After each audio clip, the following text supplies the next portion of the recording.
Contrastes con Mitzi Cordero.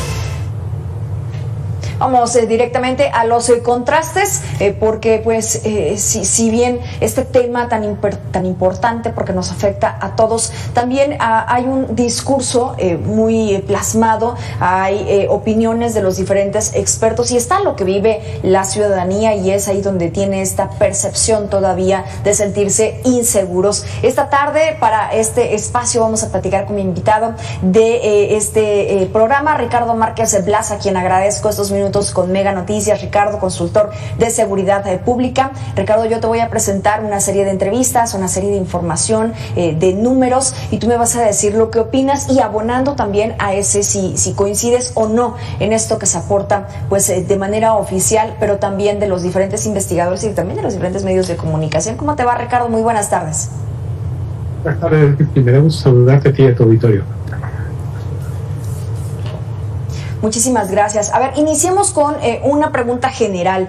¿Cómo estás viendo el tema de la seguridad en el país cuando vemos escenas de poblaciones que están siendo desplazadas, que además están siendo protegidas por seguridad propia de nuestro país para evitar que los grupos criminales los ataquen? Lo que está ocurriendo en Zacatecas, lo que está ocurriendo en Guerrero, lo que está ocurriendo en Chiapas, en fin, en un sinfín de lugares. Guanajuato, bueno, no se me puede olvidar, Jalisco, Veracruz, de alguna forma se ha tranquilizado un poco, pero no deja de tener también los diferentes eventos, y que la gente sigue sintiéndose así, insegura.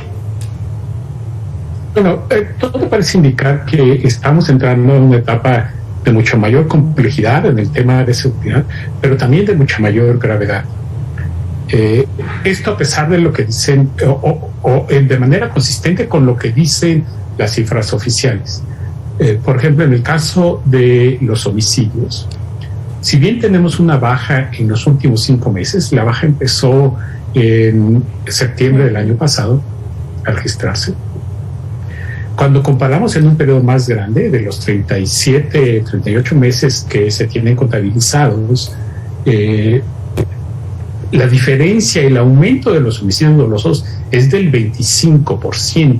Es decir, hay un incremento importante cuando se comparan periodos más largos.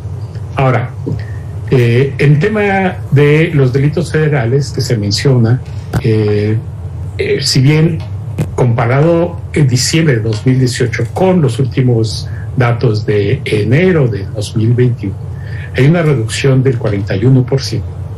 Hay que mencionar primero que los delitos federales representan solamente el 3% de todos los delitos que se cometen en el país. Es una pequeña parte de todos los delitos que se cometen en el país. En enero del 2022 hubo 160,000 denuncias por delitos del fuero común, que está en línea con los 160,000 del promedio que se registró en el 2021, y que el 2021 fue el segundo año en la historia de estos registros en el que se superan los 2 millones de delitos denunciados. Es decir, no estamos mejorando. Si acaso en el tema de los delitos federales estamos mejorando. Ahora, ¿cómo se comportan los delitos federales? ¿De dónde provienen los delitos federales? No son como los delitos del fuero común, donde los ciudadanos van y denuncian que le robaron su coche, o que hubo un robo a transeúnte, o que hubo un robo a negocio. Los delitos federales se comportan más por la acción de las dependencias del orden público, las dependencias federales, estatales y las municipales, pero sobre todo por la actuación de las dependencias federales. Y todos sabemos que las dependencias federales, con la filosofía de los abrazos no balazos, tienen una muy baja eficiencia operacional. Solamente por mencionar un ejemplo, la Guardia Nacional detuvo 8,200, 8,400 en 2021, con 110,000 elementos. En todo 2021, en todo el año, la Guardia Nacional solamente detuvo a 8,200, 8,400 elementos. Esto significa que por cada 13, en promedio, por cada 13 elementos de la Guardia Nacional, o cada 13 elementos de la Guardia Nacional, hicieron solo una detención en todo el año. En todo el año. Ya no digamos que cada elemento hace una detención en todo el año, que ya es por sí mismo muy bajo, que un elemento de la policía en 365 días haga una sola detención, es un desastre operación. Bueno, aquí 13 elementos de la Guardia Nacional hicieron una sola detención en todo un año. Entonces, claramente, cuando tienes una baja del organismo, de las organizaciones que tienen que hacer las detenciones, pues claramente hay una baja en los delitos federales. Por supuesto, y no es tampoco que el objetivo sea detener por detener a las personas, sino que esto también habla de por qué siguen ocurriendo, por qué se siguen repitiendo ciertos patrones, porque simplemente, bueno, pues la justicia no está llegando allí, el Estado de Derecho tampoco se está aplicando de alguna forma. Ricardo, vamos a revisar el tema de Zacatecas, porque pues de acuerdo con el secretario ejecutivo del Sistema Nacional de Seguridad Pública, el Estado cerró el 2021, ya que vamos directo a las cifras, con 1,621 víctimas de homicidio doloso. En comparación con el 2020 y 2019, en la entidad aumentaron los asesinatos, a pesar de que es un estado que no es tan grande, un estado que es históricamente pobre también. De acuerdo con el informe de atrocidades emitido por Causa en Común con fuente de las bases periodísticas, ¿no? Zacatecas reportó 230 atrocidades el año pasado. En total, 69 fueron masacres que se supone que ya no ocurren, como dicen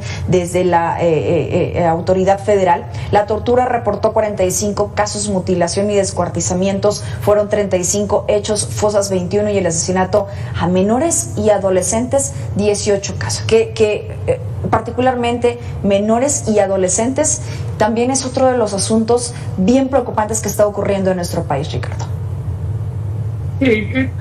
Zacatecas es uno de los digamos, mejores ejemplos de la tragedia de violencia y de inseguridad por la que atraviesa nuestro país.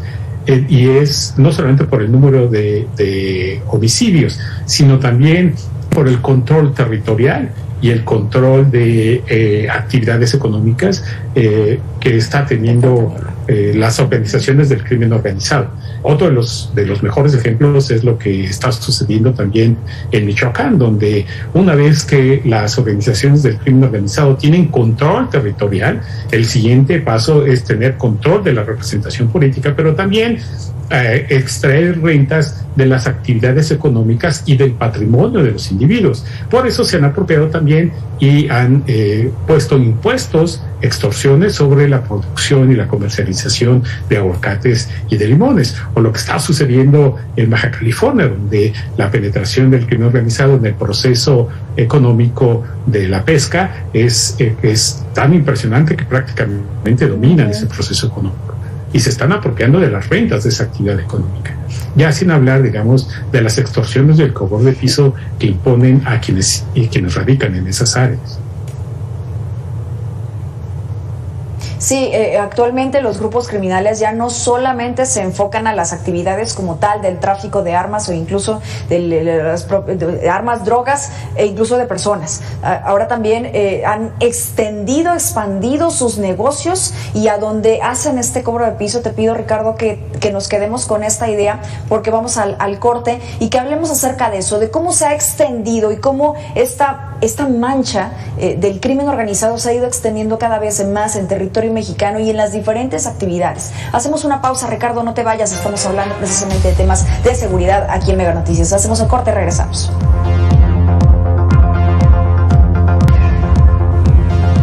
Muchas gracias por continuar con nosotros a través de Mega Noticias. Estamos platicando esta tarde con Ricardo Márquez Blas, especialista en seguridad pública, consultor. Y Ricardo, te dejaba yo esta pregunta hace unos momentos. ¿Qué tanto se ha extendido el crimen organizado en las diferentes actividades que practica actualmente en nuestro país? ¿Qué nos dices?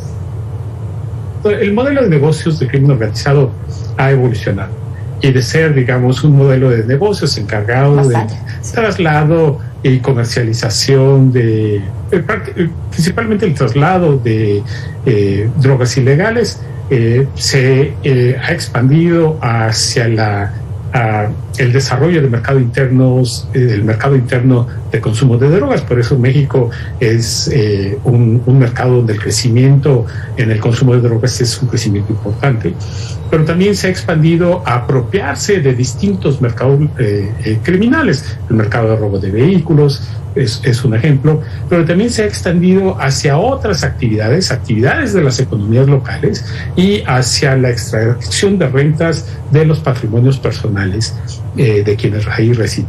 Un ejemplo es el cobro de piso para distintas actividades y el intento de regular distintas, actividades de comercialización. Por ejemplo, en Guanajuato, el crimen organizado, una vez que el crimen organizado dominaba territorialmente una zona o un municipio, imponía cuotas de actividad prácticamente a todas las actividades, a los taxistas, a tortillerías, a farmacias, a restaurantes, a todos impuso o imponía y sigue imponiendo cobro de piso. Y a quienes se resistían o denunciaban, solo por denunciar, pues las mataban, las asesinaban. Hay, desde luego, actividades que se han ido apropiando donde la gravedad de la apropiación de la actividad es mucho más grave que todo. Es grave que se apropien de cualquier actividad, pero el cobro de piso y el dominio y la gobernabilidad sobre actividades como la comercialización de fármacos, la comercialización de medicinas, es de lo más grave, porque no solamente deciden o decidían, en el caso de Guanajuato, qué farmacias abrían o qué medicinas comercializaban, sino también aprovechaban para comercializar medicamentos falsos. Entonces tú imagínate a alguien con enfermedades graves o enfermedades cuya atención cotidiana es muy importante, consumiendo medicamentos falsos. Eso y desde luego no solamente es una extracción de rentas para el crimen organizado, sino es también un atentado contra la salud y la vida de las personas que ahí viven. Sí, totalmente de acuerdo. Oye, vamos a escuchar a Angélica Canjura. Ella es investigadora de Causa en Común, que nos reveló que durante el 2021 se registraron al menos 5,333 eventos que podrían considerarse atrocidades. Y esto que nos acabas de decir, a mí me gustaría clasificarlo también así. No sé si quede con el concepto como tal, pero en nuestro país se derivaron en al menos 8,759 víctimas. Esto significa que en promedio cada día se cometieron 14 atrocidades en México. Tú me dices si coincides en lo que nos dice Angélica, investigadora de Causa en Común. Vamos a escucharla. Los estados donde se generaron más noticias con atrocidades o donde pudimos identificar estas atrocidades, tenemos en primer lugar al estado de Guanajuato con al menos 400, Jalisco con al menos 258, seguido del estado de México con al menos 241, Michoacán con al menos 235 y Puebla con al menos 220. ¿Hay algún factor en común en esos estados que ha mencionado ya la investigadora de Causa en Común? Sí, el factor común es no solamente la violencia letal. Es decir, la violencia letal se ha estado ejerciendo con niveles de brutalidad y niveles de violencia que son inusuales o que están en el pico de lo que se puede hacer. Los decapitaciones, los descuartizamientos, la quema de los cuerpos o de las personas, incluso con vida, es parte de este incremento en la brutalidad, en la intensidad de la violencia, que ha ido de la mano con el incremento en la violencia letal. Es decir, no solamente se ejerce la violencia letal, se ejerce con niveles de brutalidad cada vez más altos y prácticamente insuperables. Así es. Así es.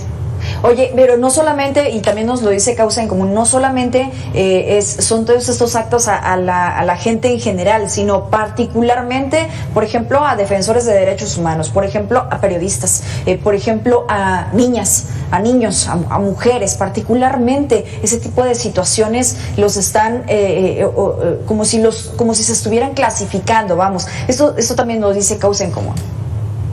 Sí, con estos números es inadmisible que el presidente siga afirmando que es el que más protege a las niñas y a los niños.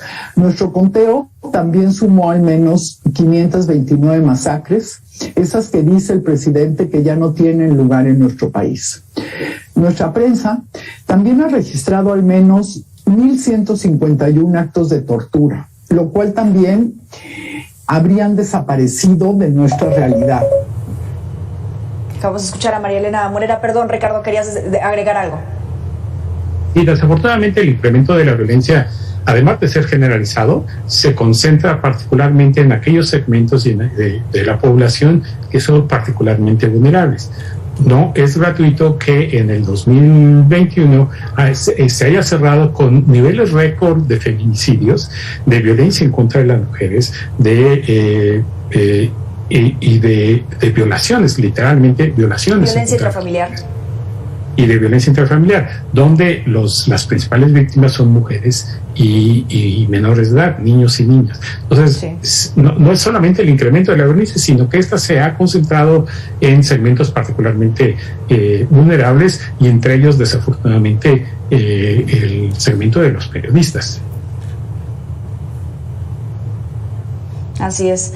Vamos a hablar ahora de tema de fosas clandestinas, que ese también ha sido uno de los flagelos que se ha tenido a lo largo del tiempo en nuestro país, particularmente en Jalapa, Veracruz. Por ejemplo, los colectivos están haciendo esta denuncia de que las personas que han desaparecido a lo largo de los años, los grupos criminales e incluso involucrados también funcionarios públicos, han ido a parar a fosas comunes en donde no terminan en un terreno perdido, en la montaña, ¿no? O incluso en zona de manglares, como también ha ocurrido allí en el estado de Veracruz, sino que están en fosas comunes, están enterrados allí directamente, y a la autoridad les da pocas facilidades para poder realizar las investigaciones y para poder identificar estos cuerpos que se encuentran allí de estas mismas personas desaparecidas. Ricardo, vamos a escuchar a uno de los integrantes de este colectivo lo que señala, y la falta también de apoyo de las fiscalías generales del estado, que en este caso es el de Veracruz.